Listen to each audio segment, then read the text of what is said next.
یہ دیکھو نا ابھی تو وہ کیا اقبال نے کہا لڑکیاں پڑھ رہی ہیں انگریزی، قوم نے ڈھونڈ لی فلاح کی راہ. ہیں جی یہ ڈرامہ دکھائے گا کیا سین، پردہ اٹھنے کی منتظر ہے نگاہ. ہم جب کہتے تھے کہ اوئے حضرت جنید بغدادی سے کسی نے پوچھا نا کہ جناب بتائیں ایک عورت مرد سے تعلیم حاصل کر سکتی ہے، تو حضرت جنید بغدادی نے فرمایا بھائی پڑھنے والی رابعہ بصری ہو، پڑھانے والا بایزید بستامی ہو، جو کچھ پڑھا جا رہا ہو وہ کلام اللہ ہو، اور جہاں پڑھایا جا رہا ہو بیت اللہ ہو، تب بھی جائز نہیں ہے. لیکن قوم کہتی تھی یہ مولوی بڑے شدت پسند ہے. میں نے کہا تم نے کیا لیا اس تعلیم سے؟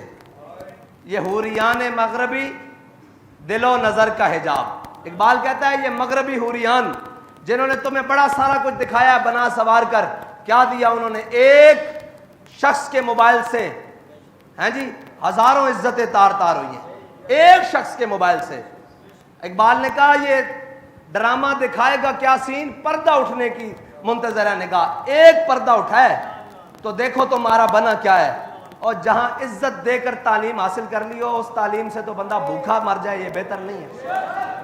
جب ہم کہتے تھے کہ جناب نہیں اس طرح نہیں جائز، اس طرح نہیں ممکن، یہ حالات خراب ہو جائیں گے، قوم کے مولوی بڑی شدت پسند ہے جی، مولویوں کو جدت ہونی چاہیے. میں نے کہا جدت سے تم نے کیا لیا ہے؟ اب تو بغیرت بن کے جینے والی بات ہے. تم نے بتاؤ کوئی پوچھنے والا ان سے ہے کہ یہ بنا کیا ہے؟ اور اس میں تو بڑے بڑے پردہ نشینوں کے نام ہیں. پہلے دن نام آیا کہ بڑے بڑے وفاقی وزراء کے نام ہیں، لیکن نام دبا دیے گئے، کوئی نہیں پوچھنے والا. اس سے بھی بڑی بات ہو جائے گی کوئی پوچھنے والا نہیں ہے، اس لیے کہ ہم نے جو آنکھیں بند کر لی ہیں، ہم نے جو حضور کے دین کو، جب حیا کی بات ہو او جی کون چل سکتا ہے اسلام پر، میں نے کہا تم اسلام پر نہیں چل سکتے، دو خراج اپنا، دو بے حیائی کا خراج دو نا. ایک شہر کی ایک یونیورسٹی سے یہ تعداد نکلی ہے، اور تم مجھے بتاؤ ہم جب پیٹ پیٹ کے مرتے ہیں نا کہ دین دین دین، ہمیں یہ سمجھ آ جاتی ہے کہ قوم بھی کوئی مستحق نہیں ہے دین کی، اور قوم کا بھی کوئی دل نہیں مانتا دین کے. اگر قوم کا دین دیکھنا ہو تو ان کی شادیوں میں چلے جاؤ. حضرت امام حسین کے کربلا کے اندر صرف آواز ہوئی اونچی رونے کی، تو حضرت امام حسین نے آ کر کہا خیموں میں کہ خبردار اب آواز کسی کی اونچی ہو. اور کوئی آواز کسی بات پر اونچی نہیں ہوئی، علی اکبر کا لاشا دیکھ کر اونچی ہوئی تھی، علی اصغر کا لاشا دیکھ کر اونچی ہوئی تھی. ہاں یہ حسینیت ہے. کہا خبردار کسی کی آواز بھی بلند ہوئی، آواز بھی غیر محرموں تک نہیں جانی چاہیے. ہیں جی یہ ہے حسینیت. اور جب یہ بات کریں تو پھر کہیں گے جناب کون اسلام پر چل سکتا ہے؟ جی آپ کیسی باتیں کرتے ہیں، آپ کیا باتیں کرتے ہیں، آپ جناب کیسے، قوم کیسے چلے گی جناب اسلام پر جب عزتیں تو لٹوا رہی ہو تعلیم کے نام پر، اور کوئی تعلیم کے نام پر عزت لوٹ کے چلا جاتا ہے، کوئی بے نظیر کارڈ کے نام پر عزت لوٹ کے چلا جاتا ہے، کوئی جناب انکم سپورٹ کے نام پر عزت لوٹ کے چلا جاتا ہے، کوئی ہیلتھ کارڈ کے نام پر عزت لوٹ کر چلا جاتا ہے. یہ ہے وہ نظام، یہ ہے وہ جمہوریت، یہ ہے وہ جس کا راگ الاپتے ہوئے آج 76 سال گزر گئے ہیں. اب تو تعلیم کے لیے عزتیں نہیں بحال، بلکہ اس نظام میں تو پیسے دے کر عزتیں لٹوائی جا رہی ہیں. ہاں جی ایک تعلیم یہ ہے کہ مفت حاصل ہو رہی ہو، ایک ہے کہ پیسے دے کے ایک ایک سیمسٹر کے، اور ایک ایک جناب وہ جو ہیں سسٹم کے، اور ایک ایک MBA اور جو بھی ان کی تعلیمی نظام ہیں، ایک ایک سال پورا کرنے کے لیے لاکھوں کی فیس دے کر عزتیں لٹوائی جا رہی ہیں. یہ نظام تعلیم دیا. وہ تو لارڈ میکالے جب اس بر صغیر میں آیا تھا تو اس نے آ کر کہا تھا کہ میں واپس جا کر تقریر کی، اس نے کہا تم اس قوم کو شکست نہیں دے سکتے، اس نظام کو چھوڑ کر ہم نے یہ نظام اپنایا ہے. ہاں صاف سن گیا ہے قوم کو بھی، ہاں سب کو، اس لیے کہ حضور کے دین کو جو کمر کی ہے، قرآن کو پیچھے چھوڑ کر یہ تعلیم جدت کے نام پر آئی تھی. تو پھر اس طرح ہی ہونا تھا نا. اگر قرآن کو پڑھا ہوتا تو پھر اس طرح تو نہیں ہو سکتا تھا نا. اگر قرآن کا نظام ہوتا، قرآن کی تعلیم ہوتی، پھر تو اس طرح نہیں ہو سکتا تھا نا.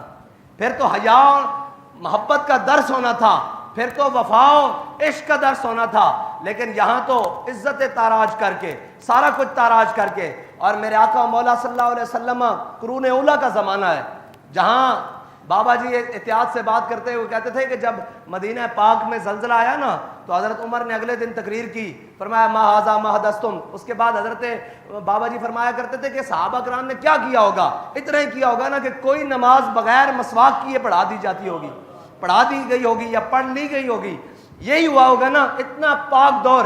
لیکن میرے آقا و مولا صلی اللہ تعالیٰ علیہ وسلم کی ظاہری حیات میں مسجد نبوی کے 2 دروازے تھے، ایک سے مرد داخل ہوتے تھے اور ایک سے عورتیں داخل ہوتی تھی. جب میرے آقا و مولا صلی اللہ علیہ وسلم کے ظاہری حیات کے بعد جب مسجدوں میں عورتیں آنا بند ہو گئی تو حضرت عبداللہ بن عمر سے کسی نے کہا کہ آپ اس دروازے سے کیوں نہیں داخل ہوتے؟ کہا میرے آقا و مولا صلی اللہ تعالیٰ علیہ وسلم نے منع فرمایا تھا. کہا اب عورتیں تو نہیں آتی؟ کہا حضور نے جو منع کر دیا تھا میں نے اس دروازے سے اندر نہیں جانا. یہ اس قرون اولا کی دور کی بات کر رہا ہوں. اس دور میں بھی حضور نے فرمایا تمہاری نماز تمہارے گھر کے پچھلے کمرے میں زیادہ قبولیت ہے. یار فرض نماز اگر عورت کی پچھلے کمرے میں زیادہ قبولیت ہے، اور مجھے یہ بتاؤ کہ یہ کون سی تعلیم ہے جو عزت کو تاراج کر کے حاصل کی جائے، جو عزت اور غیرت کی جنازے نکال کر دیے جائیں اور بس نبکی ہے اب ہر حال پر، اور پتہ نہیں کس دن قوم کی آنکھیں کھلیں گی. یہ بات آج کی ہے، کل چپ ہو جائیں گے، پرسوں پھر ایک نیا تماشا ہوگا، ترسوں پھر چپ کر دیا جائے گا. یہ جناب اسی طرح چلتے رہیں گے اور صرف اتنا خیال ہوگا کہ چلو جی کوئی بات نہیں، یہ کسی کی بیٹی ہے نا، ہماری نہیں. ہاں ہماری بیٹیوں کا درد تب ہوتا ہے جب دین کا درد اندر موجود ہو.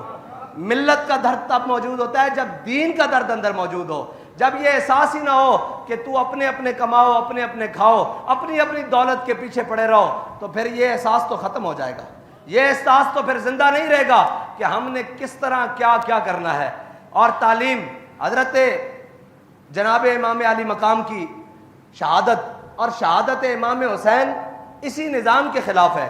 یہ جو نظام آج پوری دنیا پر رائج ہے، استبداد کا نظام، جہل کا نظام، وہ اندھیرا ہی بلا تھا کہ قدم راہ پر تھے، روشنی لائی ہے منزل سے بہت دور. یہ روشنی جس کے پیچھے ہم سب صبح شام بھاگ رہے ہیں، اس روشنی کا انجام یہ ہے کہ آج ہماری عزتیں بھی پامال ہیں. تعلیم کے نام پر، صحت کے نام پر اور جناب سارے نام پر. اللہ تعالیٰ ہمیں حضور کے دین کے ساتھ وفا کرنے کی توفیق دے اور سنت حسینی کو زندہ کرتے ہوئے دین کے ساتھ کھڑے ہونے کی توفیق دے. اور ہم تو بڑے بڑے دینداروں کی شادیوں میں بھی گئے ہیں، بڑے بڑے دینداروں کے پروگراموں میں بھی گئے ہیں، بڑے بڑے دینداروں کے ان معاملات میں بھی گئے ہیں. ہمیں تو دین کی دال بھی نظر نہیں آئی. یہ دین کا لبادہ اوڑھ کر اور جناب دین کی وہ ساری باتیں کر ہمیں تو دین، ہم نے جب شادیاں دیکھی تو ہمارا سر شرم سے جھک گیا کہ یار یہ دیندار ہیں، یہ وہ لوگ ہیں جو کہتے ہیں آ کر جناب ہم دیندار ہیں اور ہمارے دین کے دعوے ہیں. دین اس طرح نہیں آئے گا. دین کو تو پہلے اپنی ذات سے لے کر آخر تک عمل کرنا پڑے گا. اور کیا کہتا ہے دین سوختر اندر طلب. اقبال کہتا ہے کہ دین کو پانا ہے تو حضرت جناب ابو بکر جیسی پہلے تڑپ پیدا کر، اور جناب فاروق اعظم جیسی غیرت پیدا کر، اور جناب عثمان غنی جیسی حیا پیدا کر، اور جناب مولا کائنات جیسی شجاعت پیدا کر. یہ ساری چیزوں سے دور دوڑ کر ہم کیسے جانیں گے کہ جناب دین آئے گا؟ ہمیں دین کے لیے سب سے پہلے خود ذاتی طور پر دین پر عمل کرنا پڑے گا، جھوٹ چھوڑنا پڑے گا، بے حیائی. اور بے حیائی حضرت شیخ نبھان آپ کی قبر پر جب عرب اسرائیل جنگ ہوئی نا تو بابا جی نے سنایا تھا بھی آپ کی قبر پر ایک مراقبہ کرنے گئے عالم، انہوں نے حضرت نبھان علامہ نبھان کی قبر پر مراقبہ کیا. انہوں نے کہا حضرت علامہ نبھان یہ حضرت جناب خالد بن ولید کی قبر پر مراقبہ کرنے گئے جب عرب اسرائیل جنگ ہوئی. تو حضرت علامہ نبھان جب حضرت خالد بن ولید کی جنگ پر مراقبہ کیا نا، کہا آپ سیف من سیوف اللہ ہیں، آپ اللہ تعالیٰ کی تلوار ہیں، آپ خالد ابن ولید ہیں. آپ یہ بتائیں کہ اسرائیل اتنا سا اسرائیل ہے اور اتنا بڑا عرب ہے، اس اسرائیل نے عرب کو کیسے شکست دی ہے؟ کیوں نہیں عربوں کو فتح ہو رہی؟ تو حضرت خالد بن ولید نے کہا کہ عربوں سے جا کر کہو کہ تمہارے نوجوان بے حیا ہو گئے ہیں، لڑکے اور لڑکیاں، اس وجہ سے تمہیں شکست ہوئی ہے. جو قوم بے حیا ہو جائے نا، پھر حضرت جناب سیدنا صدیق اکبر نے بھی کہا تھا کہ جو قوم بے حیا ہو جائے پھر اللہ اس کے اوپر اپنا قہر مسلط کر دے گا. ہاں جی، اور اس کے اوپر اللہ عمہم البلا، اور اس کے اوپر اللہ تعالیٰ اپنی بلائیں نازل کر دے گا. اب جب بے حیائی کا عروج اس سطح پر ہے تو پھر ہمیں یہ کہنے میں جناب شرم نہیں ہونی چاہیے یا ہمیں عیر نہیں آنا چاہیے کہ ہمارے ساتھ کیا ہو رہا ہے. ہمارے ساتھ اسی لیے ہو رہا ہے کہ ہم نے اسلام کو چھوڑ دیا. جب میں یہ کہتا ہوں کہ یا اللہ میرا حال دیکھ، آواز آتی ہے بندے اپنا نامہ اعمال دیکھ. اللہ تعالیٰ مجھے اور آپ کو دین کی سمجھ عطا فرمائے. وآخر دعوانا الحمدللہ.